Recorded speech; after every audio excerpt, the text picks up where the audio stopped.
Good evening, everyone. It is August 20th, and we are at the Bismarck Park Board Commissioners meeting. And Julie, first thing I'd ask you to do is call roll for us. Commissioner Herzog? Here. Redmond? Here. Hanson? Here. Gilbertson? Here. President Jeske? Here. I would ask that we all stand, if we are able, remove our caps as we do the Pledge of Allegiance. I pledge allegiance to the flag of the United States of America and to the republic for which it stands, one nation, under God, indivisible, with liberty and justice for all. Thank you. We'll move on to item number 3, which is the approval of the agenda. I need a motion, please. So moved. Second. I have a motion by Commissioner Redmond. I have a second by Commissioner Gilbertson. If there's no discussion, I will ask Julie to please call roll. Commissioner Herzog? Yes. Redmond? Aye. Hanson? Aye. Gilbertson? Aye. President Jeske? Aye. Today we have our featured partners and programs. We've got Dave Nash with the Bismarck Marathon. He's appearing before the board to talk about this year's marathon. Dave, come on up to the podium. We're excited to have you here.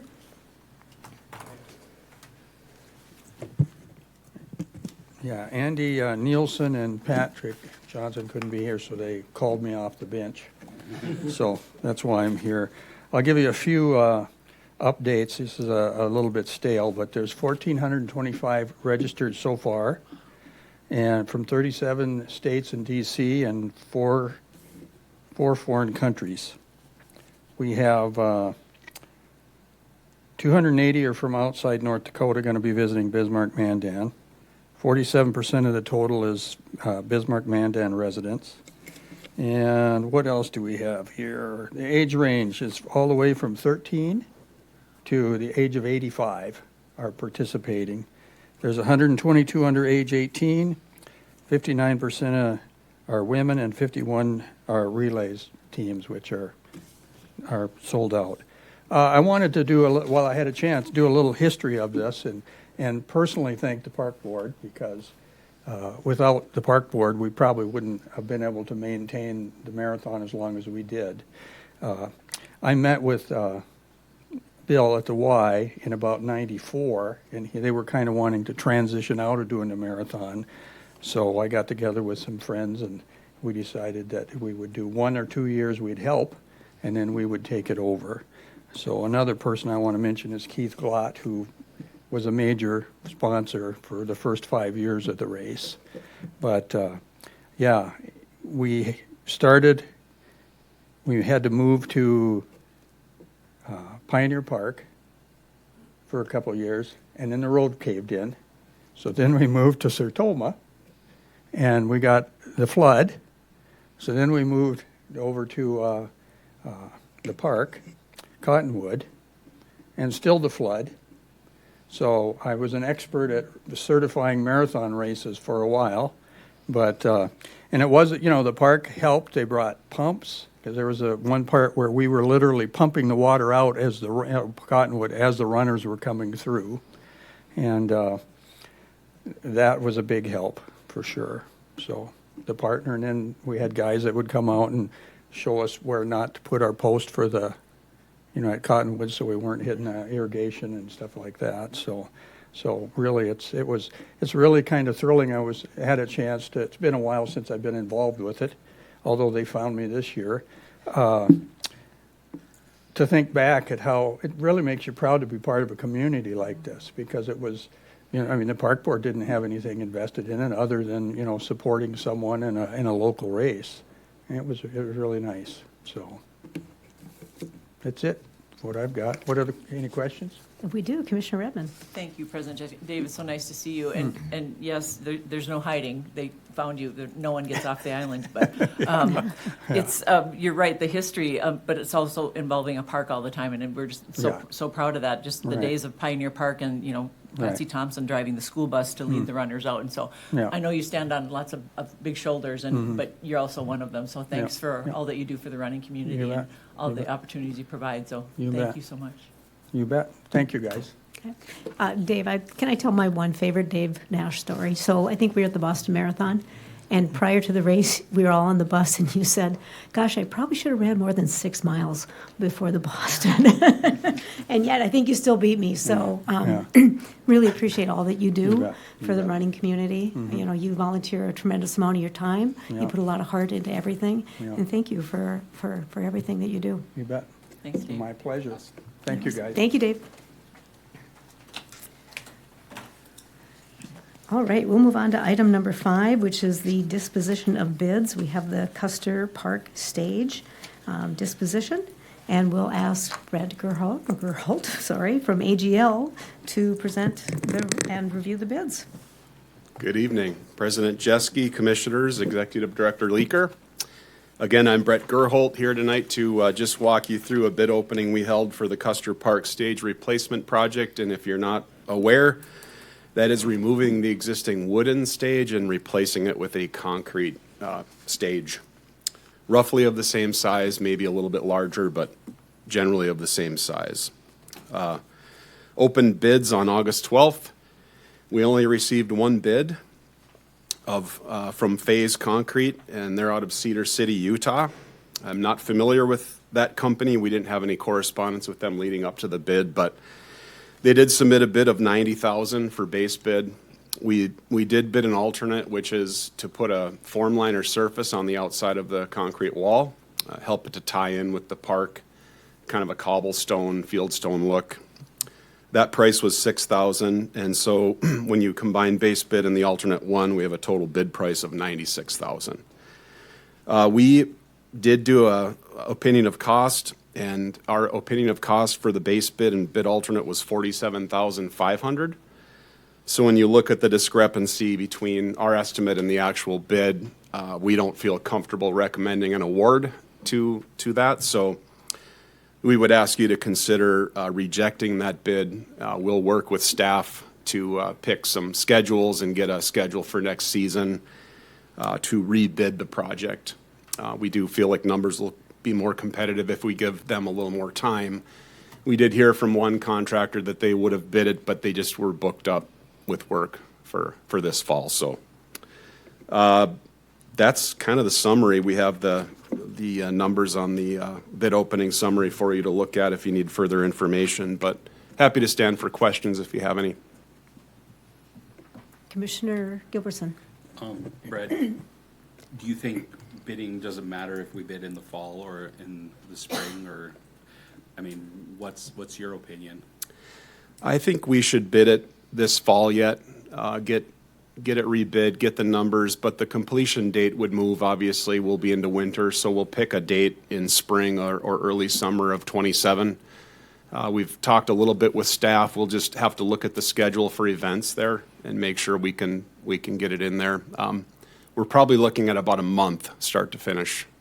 So, I have one more question Sure. too, if I could. When you say concrete, I mean, so you're looking at, this is 3-4 feet of solid concrete across the whole, like, I mean, how does? great question, President Jeske. How does that go? Commissioner Gilbertson. So we've designed it with a small wall about 2 feet in height. Then we will backfill that wall elevation with sand, Okay. and then we'll pour a 4-inch slab over the top of that. So it's not a full depth slab of concrete, but pretty straightforward. Cool. Yeah. Thank you. Commissioner Hanson. President Jeske, just to follow up on Commissioner Gilbertson's question, it's very typical of the industry to have fall bids to get ready for the next season with sharper pencils Yeah. and more interest. So I completely agree with the recommendation that is brought before us and the reasoning behind it, because I'm confident we'll get better bids if we do an October, November bid letting. Awesome. Thank you. Thank you. Brett, if I may, I have one other question for you. Why are we looking at doing concrete as opposed to like a wood alternative product?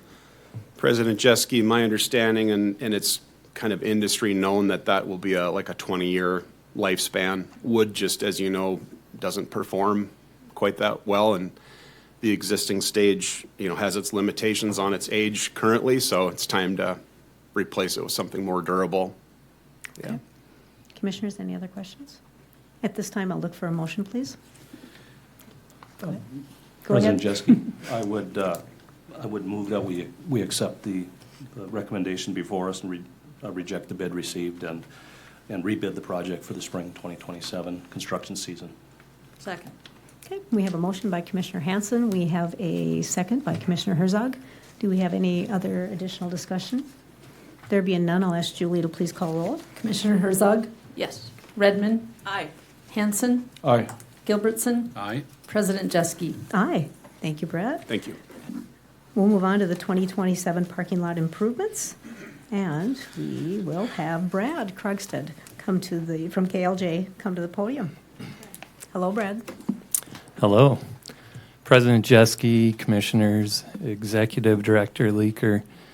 I'm here tonight to present to you what we've called the 2026 Parking Lot Renovations Project. This is a project that we put out to bid. Bids were due August 12th, and we did advertise 3 times as required. On this project, we requested bids from a single general contractor for all 11 different parking lot projects that were bid as separate bid schedules in this project. We put together an engineer's opinion of probable cost that was based on recent bid prices on similar projects in 2026. We ended up receiving 2 bids on this project. They were open and read aloud. They were both good bids, and they were from Strata Corporation doing business as Knife River and from Northern Improvement Company. I believe in your packet is a list of the bids for each project, and it has an itemized list from each contractor for each schedule. The total of the bids received were Strata being the low bidder at $6,031,237.24, and Northern Improvement was slightly higher, about $90,000 higher than that.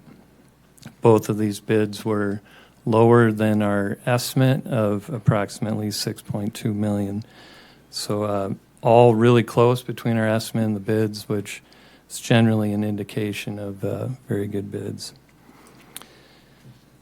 Based on that, and in the fact that we know your bond, you have a limited budget, we looked at these projects and we had to determine which project or which parking lot, couldn't fit within the budget.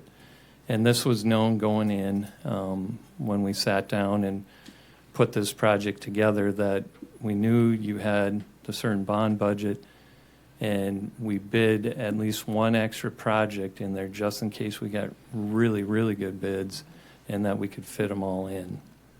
But in talking with staff, we decided that the Bismarck Municipal Country Club East parking lot is the best one to not do at this time, largely because it fit the right price range of one project that could be pulled out, and also due to allowing some more time for scheduling of weddings and other things like that that they could work around. So we also decided to pull out the Shelter 8 parking lot, which was just adding 4 stalls to that parking lot. The bids received there were quite a bit higher than our estimate, and it just didn't seem a good value for the price to add those 4 stalls. So with that, we're recommending that you award schedules 1 through 4, schedules 6 through 10, and schedule 2 alternate A in the amount of $5,308,804.25 to Strata Corporation doing business as Knife River. And just one other thing to add, the completion date for this project, it's kind of a multi-year project. They can start work on the parking lots this year as soon as they're awarded, but they have to be complete by basically before Thanksgiving next year.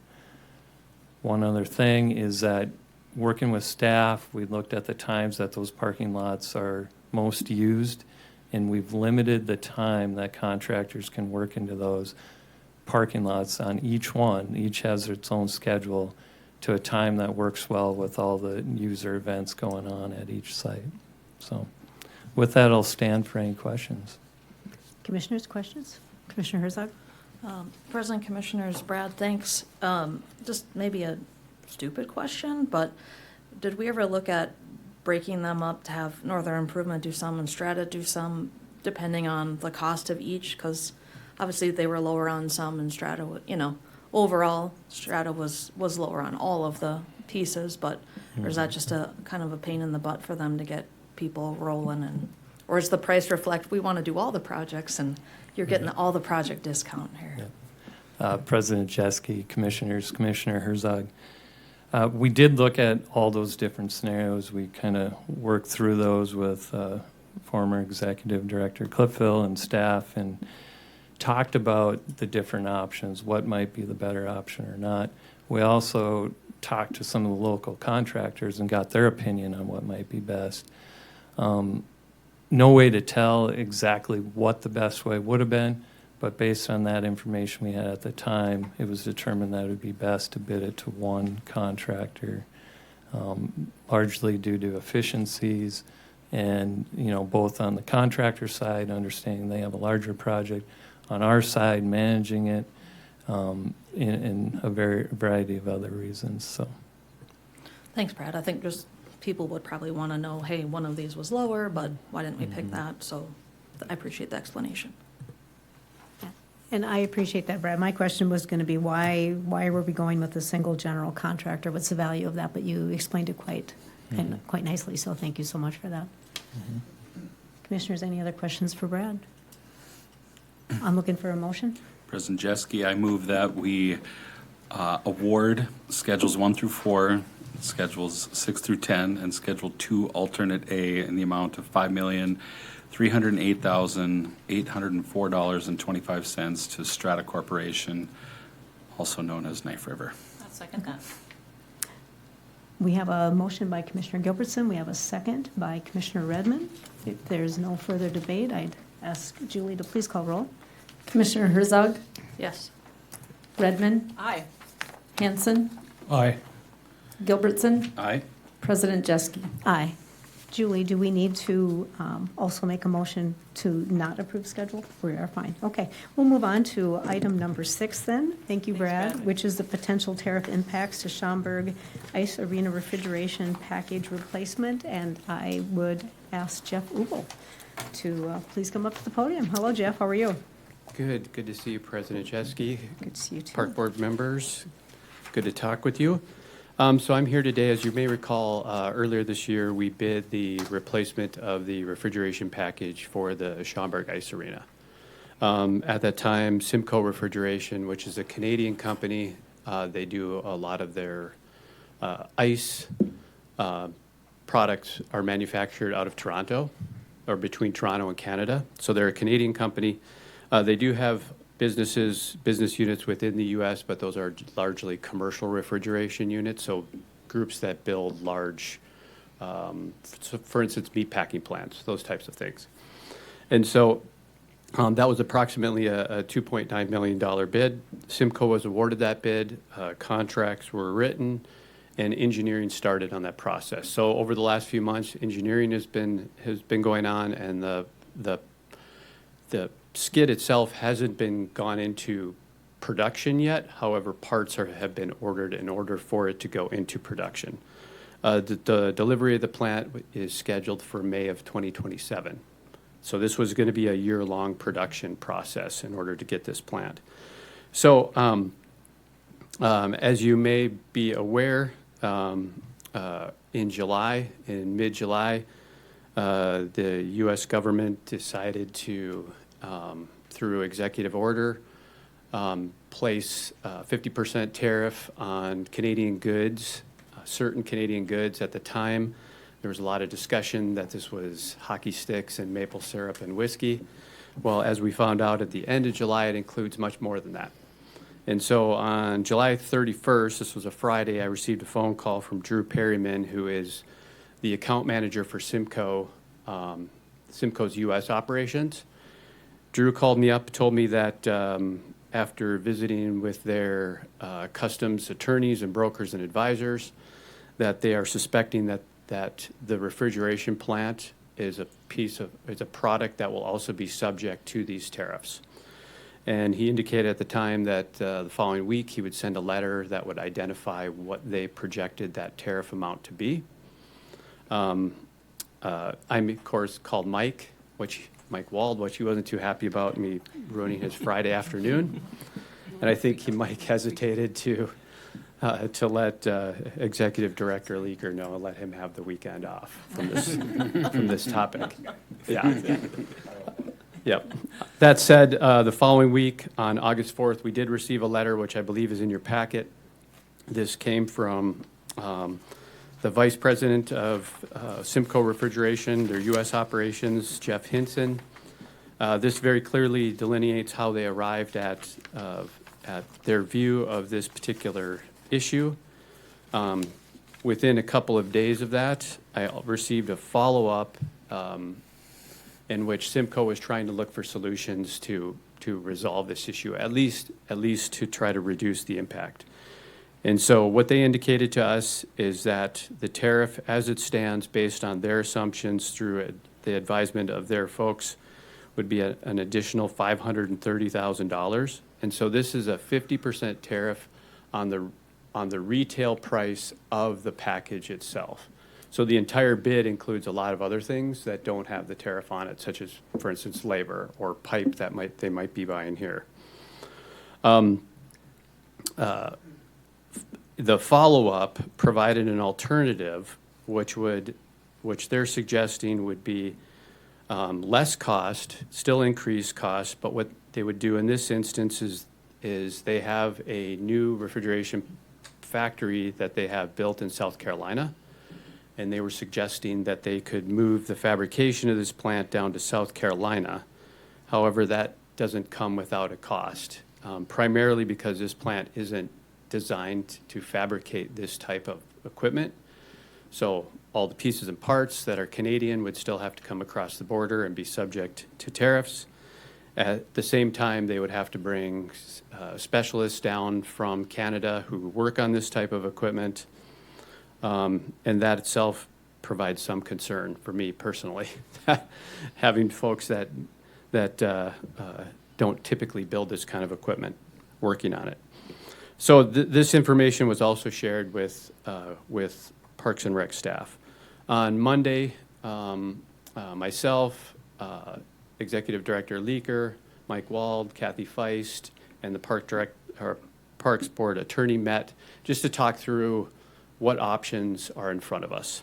The first thing we looked at was the contract. Now, I know from my experience that typically contractors, when they bid projects, this shows up in both their instructions to bidders as well as their contract. It says very explicitly that they're responsible for covering the cost of all taxes, but it also says all taxes known at the time of the bid.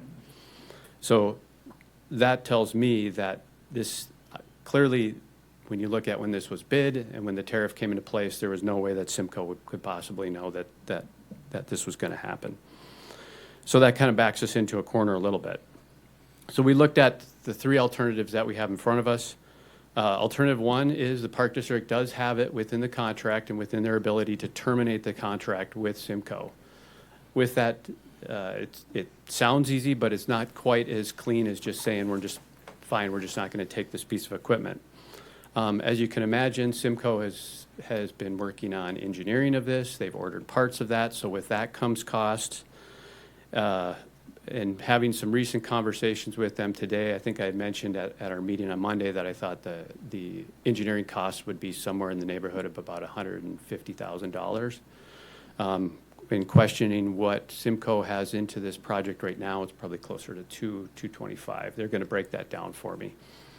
So that would be, even at the point of terminating the contract, there would be an expectation that the Park District would have to pay for something, somewhere in that range. And of course, by terminating the contract, then we have to go through the process of rebidding it because that equipment isn't getting any younger, and we'd lose another ice season where we are limping along with that aging equipment. Option number two was to leave the plant fabrication up in Canada and roll the dice. And what I mean by that is wait to see what's going to happen with this tariff. If you've been following this at all, this tariff was supposed to go into effect on August 19th. It's currently in a 3-day pause, which, I'm not a political insider, but I would presume that that means that negotiations are ongoing. And so one option would be just to keep things status quo, keep moving forward, and then see if the two countries can negotiate this issue out, and maybe this all just goes away and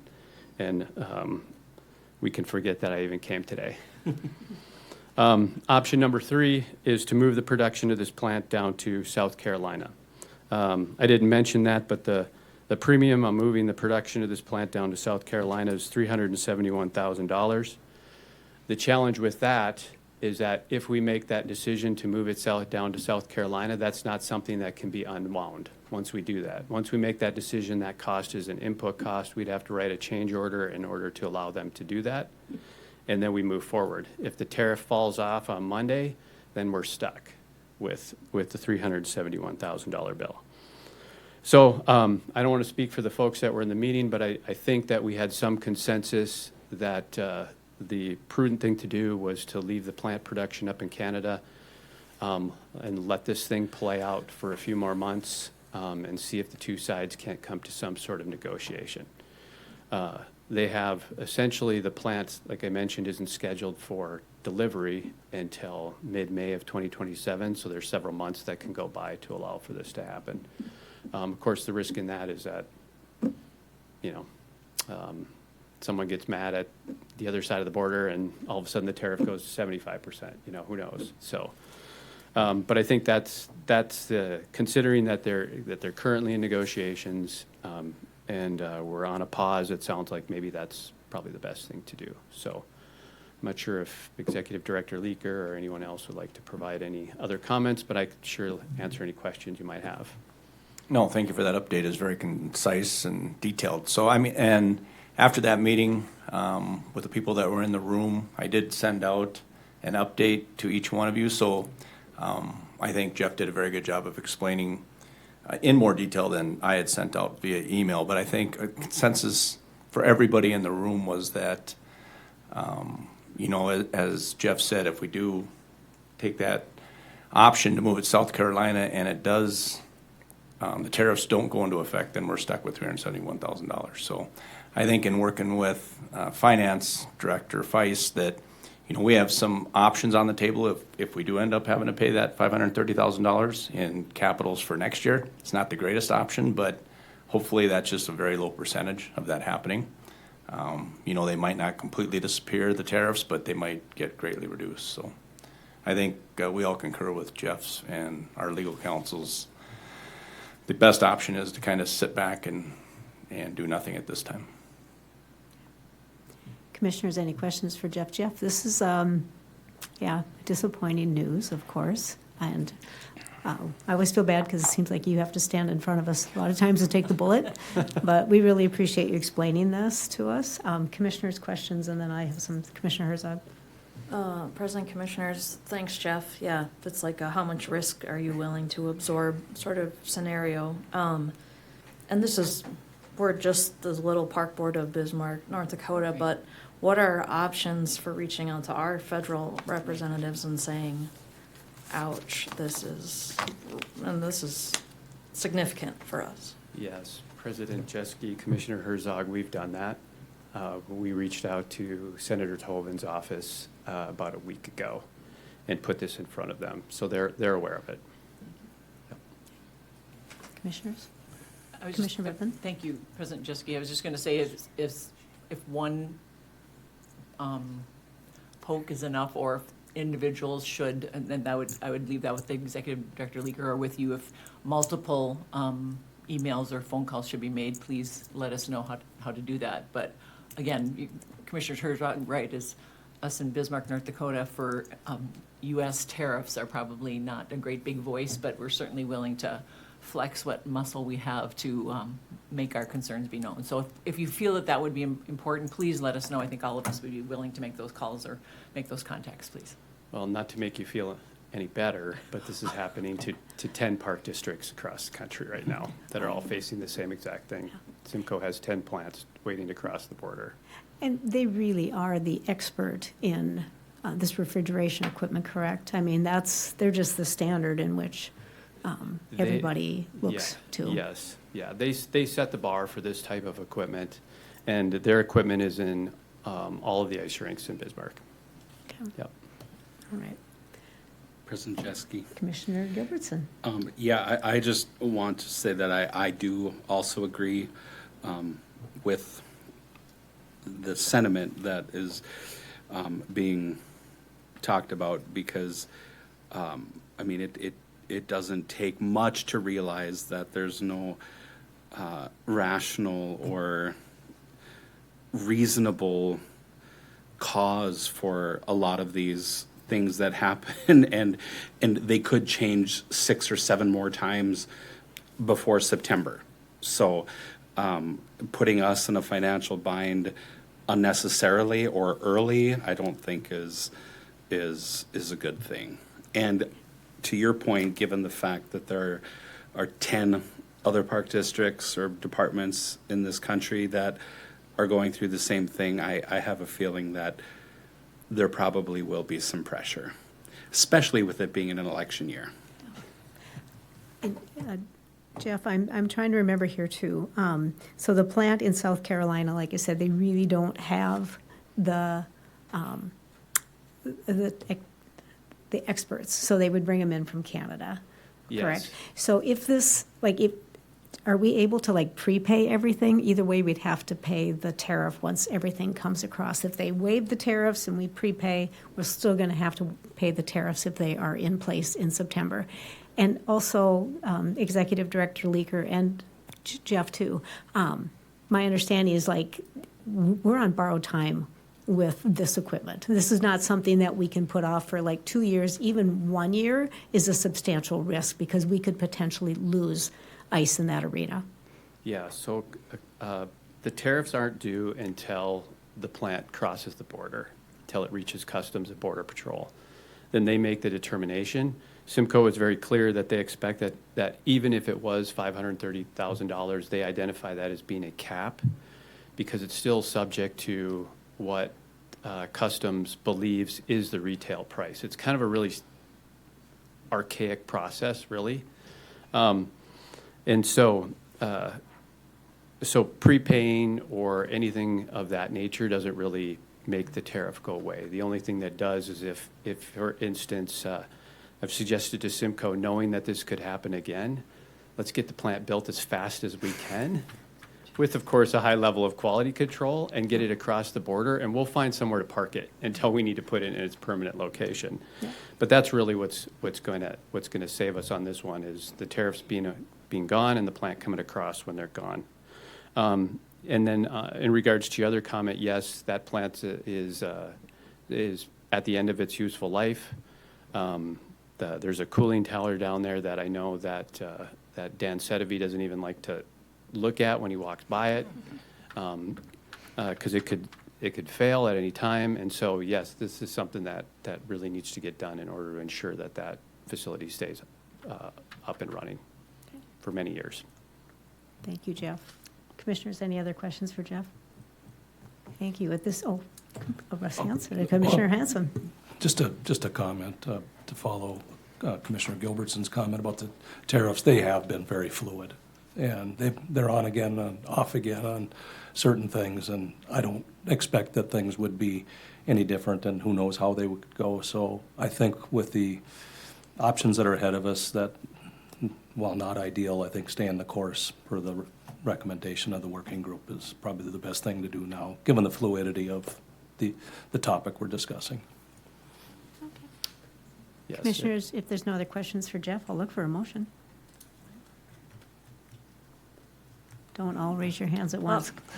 I move to continue, let's stay where we're at here and go with the work group's recommendation that we just keep moving forward as is. And, if it's done and then the tariffs go away for 3 days, we'll just send Jeff right up there to grab it on a semi. Yeah. And if that's all in the motion, we want Jeff to go get it if there's, the tariffs are off. So, And but, Executive Director Leaker said we could park it at his place. yep. Tom will pay the storage fees, not the tariffs. I will second the motion. Okay. We have a motion by Commissioner Herzog. We have a second by Commissioner Hanson. If there's no additional discussion, I'll ask Julie to please call roll. Commissioner Herzog, Sorry, Julie, and thank you. You got it all good, my blabbering motion. Okay, thank you, yes. Redmond, Aye. Hanson, Aye. Gilbertson, Aye. President Jeske. Aye, and I want to thank the work group and Jeff especially for getting together and putting a lot of thoughtful consideration into what our options were. I think that's so important for us. So thank you very much. We'll just keep our fingers crossed. Okay, we will move on to an update on the Bismarck Indoor Recreation and Sports Facility Feasibility Study. Dana, welcome to the podium. It's nice to have you here. Good evening, President Jeske, Commissioners, and Executive Director Leaker. Wanting to report that work on the Bismarck Indoor Recreation and Sports Facility Feasibility Study, it's a mouthful, is which we're doing in partnership with the City of Bismarck, is well underway and getting ready for some community engagement starting next week. So our consultant will be in town holding some stakeholder interviews and focus groups. We're also hosting a community open house that will be Wednesday, August 26th from 6:30 to 8 p.m. at Bismarck Public Works. This is going to be an opportunity for anyone who's interested in the project to stop by, provide some feedback on potential amenities for an indoor recreation sports facility, learn a little bit more about the study. There's not a formal presentation, so we invite people to just stop by for a few minutes, share their input. If they wanted to stay a little bit longer and learn more about the whole process, they're certainly welcome to do that as well. But the consultants and the project team will be available during that hour-and-a-half open house, so we encourage the public to join us for that. The survey portion of the project, we expect to start in the next couple of weeks as well. There will be a statistically valid survey to start with, and then we will also open the survey to the community probably toward the end of September for additional feedback that way. Finally, we have some additional community engagement planned in October, and then with the goal of presenting the final plan or project plan then in February of next year. So with that, I'd be happy to answer any questions if there are any. Commissioners, any questions for Dana? Dana, I appreciate the fact you are going to put out a public notice about the fact that we could potentially have multiple commissioners there. So appreciate having you make that notice out there. Just Commissioner a question. Redmond. Thank you, President Jeske. You said there's not a formal presentation, so somebody comes in, just so it's not scary, what does that look like when somebody comes in? You said there'll be some options for them to look at. So tell me what that looks like. Certainly. President Jeske, Commissioners, Commissioner Redmond. So there will be like a very short PowerPoint that's kind of scrolling, highlighting some key things that the consultant is looking at, kind of highlighting potential amenities that there could be inside an indoor recreation sports facility. There'll be some boards for people to make notes on about ideas, programs, activities, amenities that they're interested in, some photographs to give people ideas of what could be there, and then also just other handouts and things for people to learn about the scope of the study and then just provide their feedback. So very informal, casual kinds of thing. No pressure if you wanted to stop in and just ask some questions. Perfect. Thank you so much for that explanation. So, great. Okay. Any other questions for Dana? Dana, thank you. And we look forward to the public meeting. Thank you. Okay. All right, we will move on to item number 8, which is the Commissioner Committee appointments. So we have a list of recommendations. I know Commissioner Herzog has sent some recommendations as well. I think per policy, we should get a motion, a second, and then we go into discussion. Okay? So I would look just for a motion based on the information that has been put together through the Park District. So we have our administration division, we have our operations division, and we have our facilities and programs division. And so at last meeting, last month, we really talked about how can we utilize these better, and really what is the what is the purpose of some of the assignments, and is it really necessary that we have a presence at some of these meetings? I know our relationship has changed substantially from like the the Bowl Authority. We used to manage it. We no longer manage it. We're not paying any money towards there in terms of upkeep, things like that. But we have the Bismarck Recreational Council, the Bismarck Community Bowl Authority, the Forestry Advisory Board, Sleepy Hollow Liaison Committee, the Renaissance Zone Authority, and then we have the BSC Aquatics and Wellness Center Advisory Board. And one thing we've talked about is developing a youth advisory committee, and we would potentially look to have one commissioner lead that formation of that advisory committee. So looking for a motion, and then we can move into a lot of discussion. So moved. I'll second that. Okay, so we have a motion by Commissioner Gilbertson, and we have a second by Commissioner Redmond. And let's open this up for discussion. And Commissioner Herzog, would you like to lead off? Yeah, thank you, President Jeske, Commissioners. After we talked about this at our last board meeting, and then we all kind of were sent to think about, is this what we want to do? How has things changed? And I saw some recommendations, and Mr. Leaker was very gracious in sitting down with me on a Friday afternoon at like 3:30. So again, I probably wrecked your weekend, not the tariff thing, but and so I had thought about it for a couple of weeks and was, as you guys have heard me say a few times, is the board as active as it should be? We don't want to do the work of the staff, but we really, we meet once a month versus all the other boards meeting twice a month. Our portfolio meetings are only quarterly, and so my thought process was a little bit, how can we kind of beef up what the commissioners' duties are and what the community maybe expects from us to do a little bit more work. So as a good Germans from Russia person, I added some things to my list, and I'll just read them. My explanation was sort of above, which Mr. Leaker did send out to all of you, but the board chair has admin, HR, finance, and the BRC, and the BRC has to stay with the board chair, so I wouldn't see that changing at all. One thing I thought would be kind of interesting would be to have the vice chair attend the admin, HR, and finance meetings, not have that be their portfolio, but kind of find a way to have the vice chair, and obviously Commissioner Gilbertson has been the chair before, but in a scenario where you have a vice chair that's not been the chair, learn the roles of the admin and finance and the budget. So kind of create a little bit of a leadership pipeline on the board. BRC stays with the chair. RZA, I would think, or Renaissance Zone would stay with operations, and partly I think because that youth advisory board, there's something similar or something happening with the city that might fall under the human relations committee with the city. So at this point, I would hold off considering that part of someone's portfolio until we know what they're asking from the schools, parks, city, etc. So we're not maybe doubling up on anything there. Sleepy Hollow to stay with operations, aquatic and wellness stays with facilities.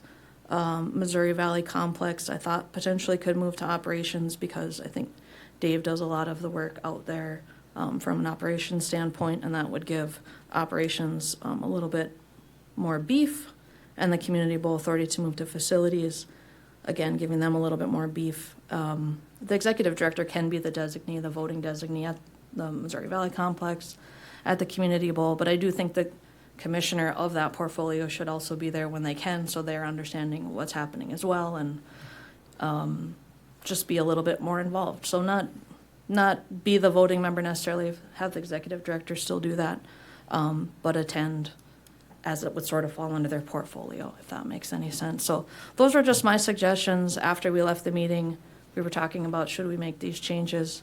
I think the other thing Mr. Leaker and I discussed was, do these portfolio systems still fit the board necessarily? Obviously, like you said, President Jeske, there's been some changes with our relationship with Burleigh County. There's, other things going on. So aside from a wholesale change about how we do our portfolio system, this is what I thought would work within the existing portfolio system that we have now.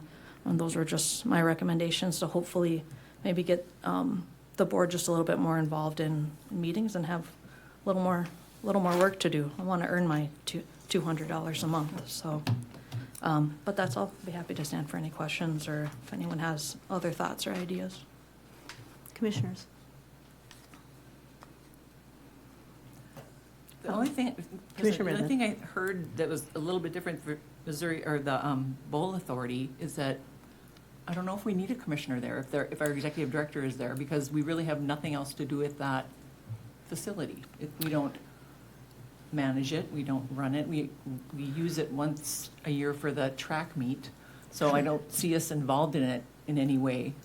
So I'm not sure if we need a commissioner there. So that was my only thought, is not having it, so that was the only thing I heard differently from some of your thoughts. And then the other one was, the youth commission was, and I wasn't involved, I know, Mike, you were really interested in that when you heard a candidate, a park district candidate, Brian Hool, talk about it, and that was something that you grabbed onto and liked it and thought mostly in the park district area, not really city of school at this time, but maybe mostly the park. So, and maybe you should talk more about that. So maybe grabbing that, not really involving other entities at this time, but you should take over at this point, so I don't misstate what you're thinking of. Well, President Jeske, President Redmond, commissioners, I mean, I as well as Commissioner Herzog did meet with, I mean, I met with Brian and his wife, and the conversation was very, very wide ranging, and it went from, you know, I think, I don't want to speak for them, but what I gathered was a citizen, like a youth citizen, some type of academy entity it would be what their vision is going. I've looked into and done some I guess, research into various park districts, and there are some park districts and departments around the country that do run very successful youth commissions, youth boards. I've reached out to one that is a lady who runs one, I believe in New Jersey, who's giving a presentation at the national conference, and I'm going to meet with her when we attend that in Philadelphia, just to find out what is going on. I think that there are a lot of really cool ideas about it. I mean, that is my life, working in the schools and, you know, with kids and such. So it really struck a tone with me, in visiting with Executive Director Leaker. He reached out to Renee because one of the things that we talked about would help with CAPRA accreditation. The CAPRA accreditation says that, and correct me if I'm wrong, Director Leaker, but that we need to be working with a board or working with another entity. We wouldn't necessarily need a specific spot on that. It could be a liaison relationship, but given the fact that Bismarck has, you know, of the major cities in North Dakota, has the highest percentage of youth based on its population. Youth are one of our major users of this, that I think we do have the opportunity to really do something cool with that. And I mean, I would, whether or not it is a formal portfolio assignment, I mean, I would love to be involved in that and continue to work with Brian and Katie and a couple of the others, because I think there is a passion for that.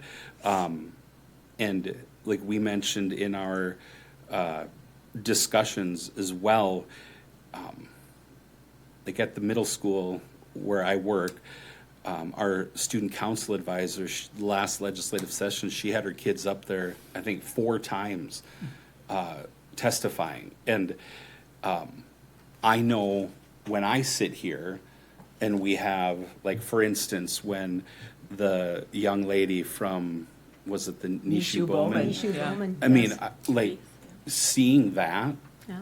I mean, yes, I love it when adults from our partner organization, but when a kid shows up and an articulate young person shows up, I think that there's a ton of opportunity and potential to harness that with our entity alone, because we have so many things coming up, but could also dovetail into if there was a citywide thing, youth board, youth council, whatever iteration that would take, could dovetail into that and work well. I mean, when Brian and I and his wife were talking, it was, you know, a lot of things we do are very interesting to kids. A lot of things the school does are very interesting to kids.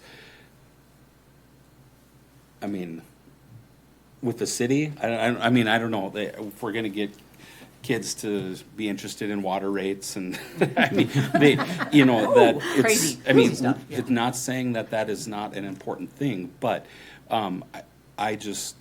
I believe that with that, we just have such, there is a lot of potential there, and I would hate to see, any of that, fizzle out. And, you know, because I think, the Hools, and I don't know the other lady. Sargiano. Yeah, Oh, the, yeah. I Sargiano. think they're excited about it, and it's awesome. And, you know, and anytime we can get young people in this community to be able to talk and present and be recognized other than the sports page, which my son was an athlete and I love it. And he was in the paper and for great reasons.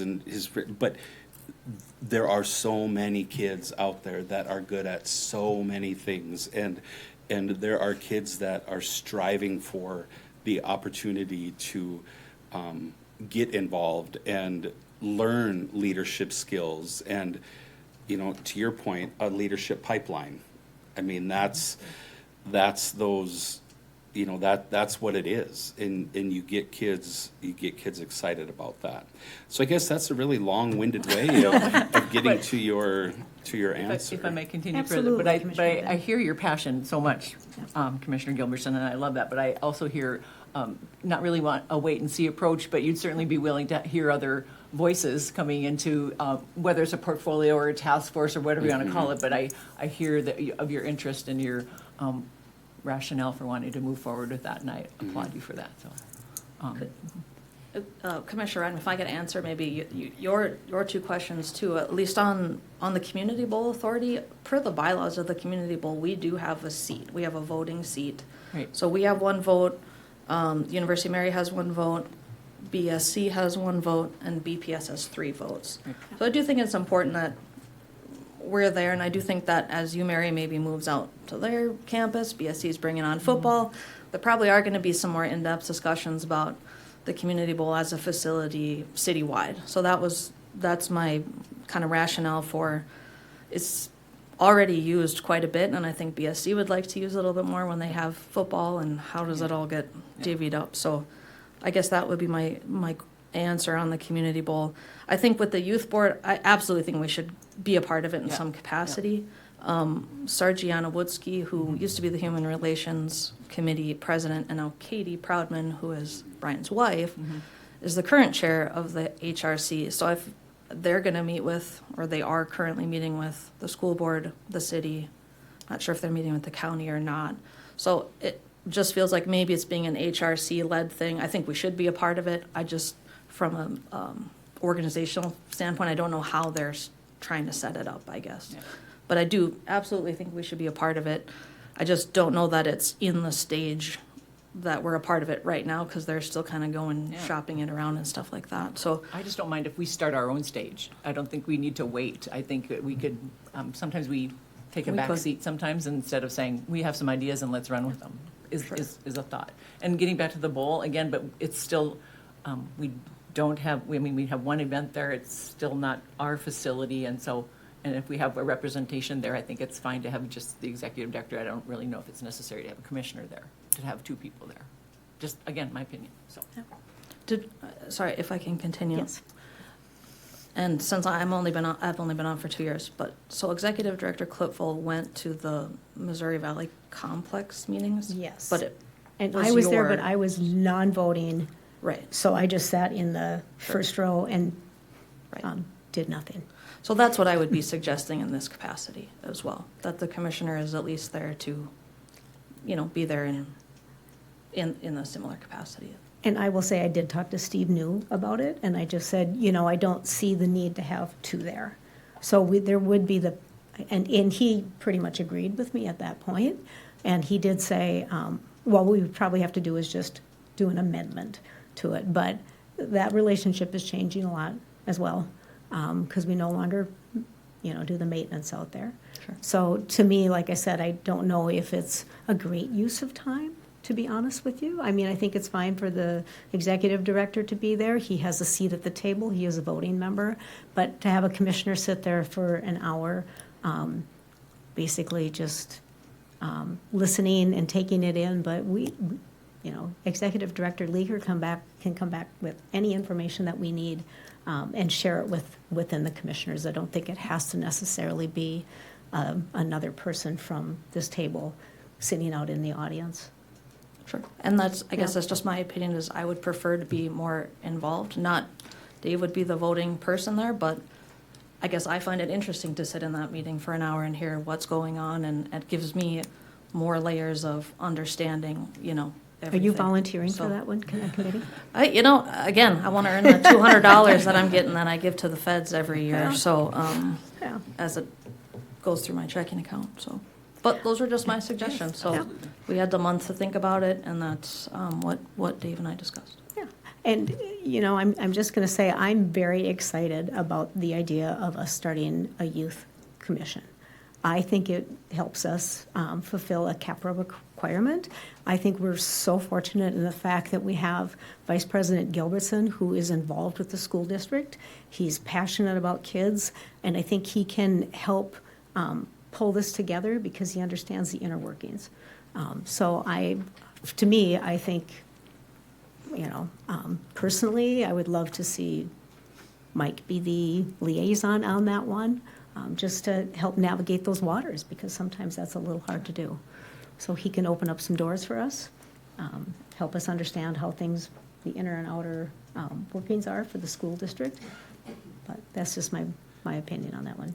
And if I could just continue on that, I guess, since those folks brought us that idea, and then we would just, I guess I would want to see where theirs goes before we, oh, great, good idea, we're going to take it, do our own, and you guys, I would like there to maybe be a little bit more cooperation with them until we see what they're doing before we maybe jump out on our own.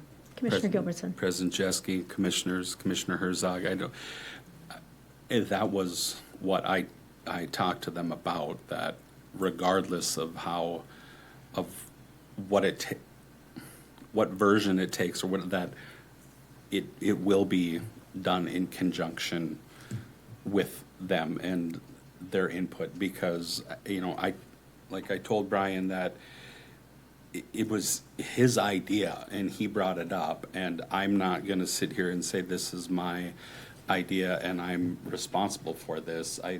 100%, I think, Brian absolutely deserves the credit for, and if he had gotten elected, it probably would be a park district thing, and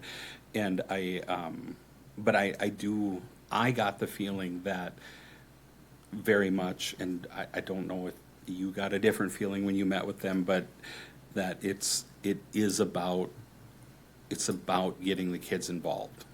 And however that comes about, I think that there are, I really believe that it has the opportunity, even if there is if they start a youth, like they have the adult Career Academy? Citizens Academy. Oh, Citizens If they Academy. do a youth Citizens Academy, then that is going and seeing various things here, which is awesome, and the Park District should 100% be involved in that.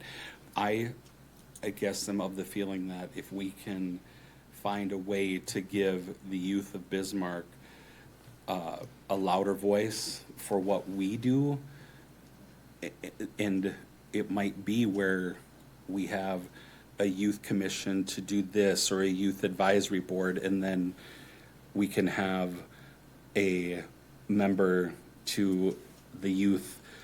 I mean, however it works, but I think there are so many things that we talk about as adults that we do leave the voice of the youth out, and I think it's important to, if we can, to find a way to give them Certainly. that voice. And if I can, Mr. Leaker, when I introduced Mr. Leaker to that group, said, can we invite them to our October board meeting here and have them talk about what they talked about with us, so that we can kind of understand what they're thinking. And since September was our budget meeting and whatnot, October seemed like a better time for them to be here, so. And So, I will have I won't more belabor it information again. from the national at that point too, so I think that'd be a good thing. Okay. So commissioners, we do have a motion and we have a second. Okay. I guess we really need to sit down and look at, do we go with the recommendations that the staff has put together for us? And I value and really respect the time that they took, because I know, Julie, you spent time going through all of these contracts and agreements to make sure that we were fulfilling our obligations. So I really appreciate you doing that. So President Jeske, Commissioner And- Gilbertson. I guess I would say as the vice president, to Commissioner Herzog's point, I have sat in that chair, but the first time you sit in that chair, it's a whirlwind. And, I mean, if we do decide to make that, I mean, I have no problem and would actually welcome the opportunity to be able to have discussions with you about, budget and finance and such, because I remember the first time they asked me, like, what do you want to do for the pay raise? I'm like, what do you mean? What do I want to do? that is, and, it would just be a matter of making sure that notices got out and stuff, but also, I don't know, I mean, I know our interests are very different, but I ran for the park board because I didn't want to be on the city commission and I didn't want to be on the county commission. I think that, as of right now, I think that we are able to make our decisions and do our things, but I would welcome the opportunity, if need be, to attend some of those things and take some of those recommendations to, just to, be ready if I need to sit there for a month or whatever, so. I'm not going anywhere. You might be in Norway again, or Italy, or someplace. I don't want to spill all the tea here, but, the beauty of having Executive Director Leaker coming from another park district is he brings some of the goings-on that happened in that park district. And so we've talked about several different things too, and I can't say too much about it, but we are looking to maybe change maybe the frequency of some meetings, things like that, because I agree.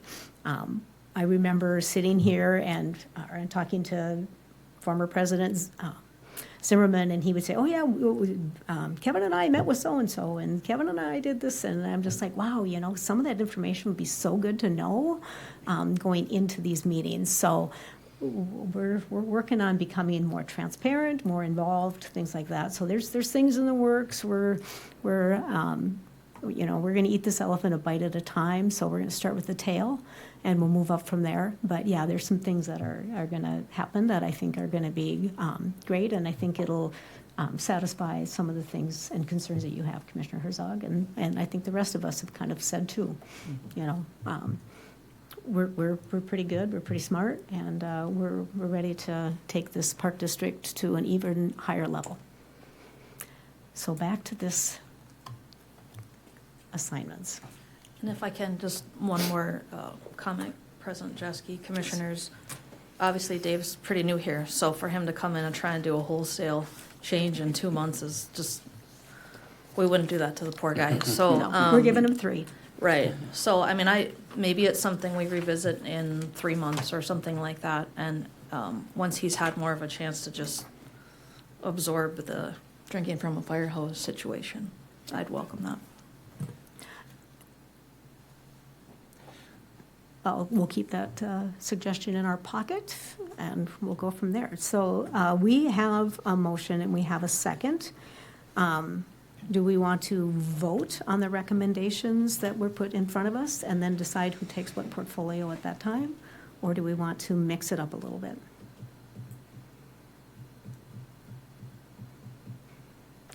This is usually not so painful. I think you probably have to vote on the motion first and then Okay. and do the other stuff. President Jeske and Commissioners, I think just by the teaser that you gave and working through some of the other minutia of some of the things when these meetings are, I think some of the recommendations that Commissioner Herzog brought forward, I think would be met, and have the opportunity to be met. I think to get it going and get this off the plate, that the recommendations that the staff have, I think in my personal opinion, it would be prudent to do that, because I think that this is going to be, as we have the opportunity to have you get Executive Director Leaker get on his feet and get a little bit more, we can revisit this whenever we want. These can be tweaked. Yep. Yeah, we can revisit this whenever we need. So that would be my Okay. preference. So are we okay calling for roll? Okay. Julie, would you please call roll? Commissioner Herzog, No. Redmond, Aye.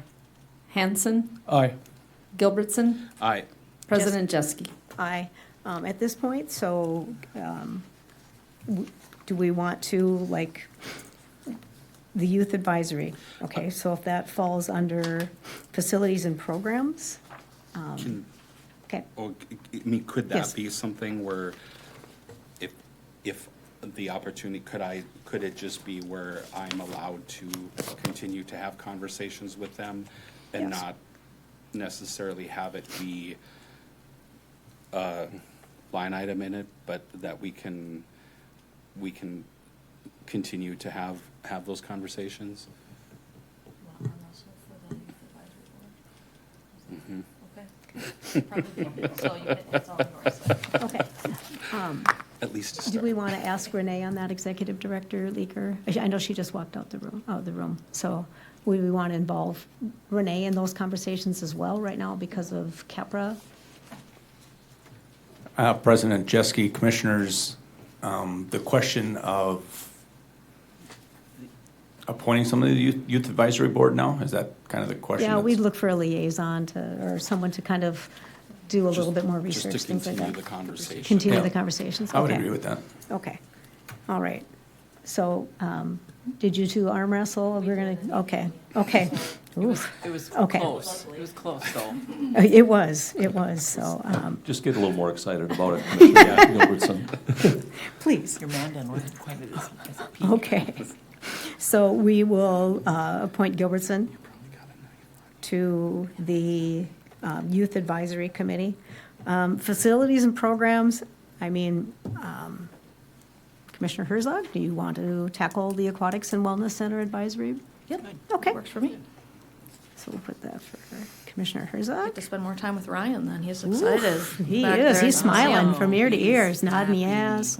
Okay, we have administration, so Bismarck Recreational Council and then the Renaissance Zone Authority, so that would come to me. And then we have the Sleepy Hollow Liaison, the Missouri Valley Complex, and the Forestry Advisory. And my recommendation, if you take the Missouri Valley Complex, you would potentially take the Sleepy Hollow as well, if we could I can do package those. those two together. Is that Okay. okay with you, Russ? Oh, absolutely. Okay, so that's Commissioner Redmond, and then Russ, you get the Forestry Advisory Board.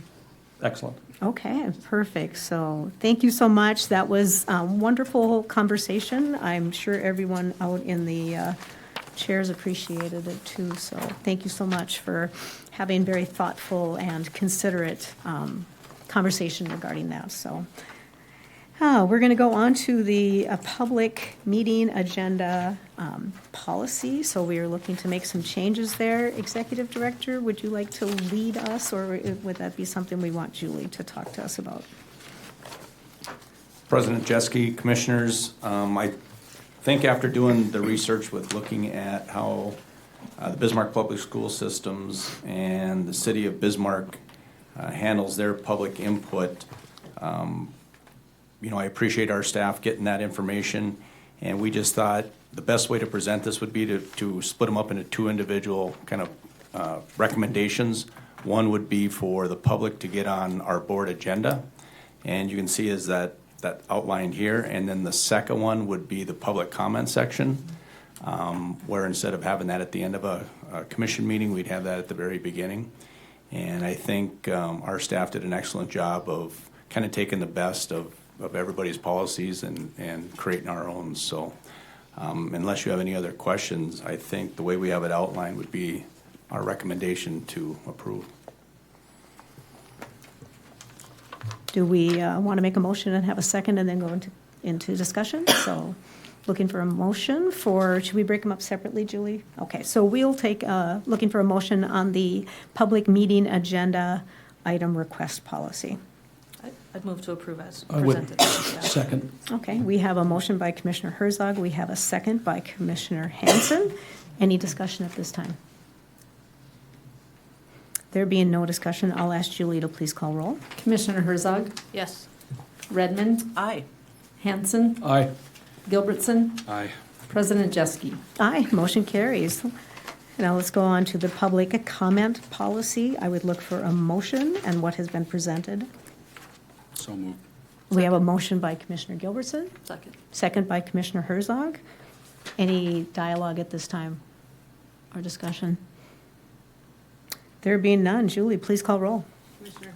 Commissioner Herzog, Yes. Redmond, Aye. Hanson, Aye. Gilbertson, Aye. President Jeske. Aye. Thank you very much. That motion carries as well.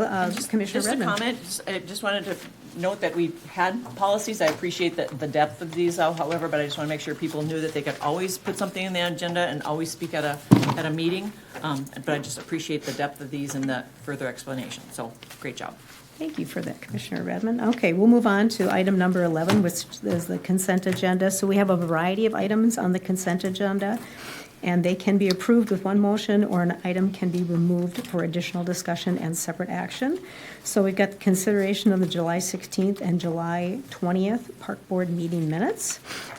We have a request for authorization to call for bids for candy food vending machine bids and beverage provider proposals. We have a request for board authorization to apply for the 2029 Transportation Alternative Grant, a request to select consultants for the Boulder Ridge, Neighborhood Park. And we would need either one motion, or if you want to say, or for the agenda, or if you want to. Move to approve the consent agenda? Second. Okay, we have a motion by Commissioner Redmond. We have a second by Commissioner Gilbertson. Any discussion?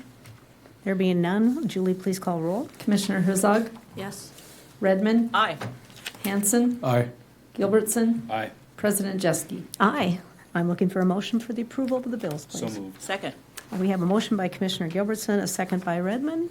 If there's no discussion, Julie, call roll. Commissioner Herzog, Yes. Redmond, Aye.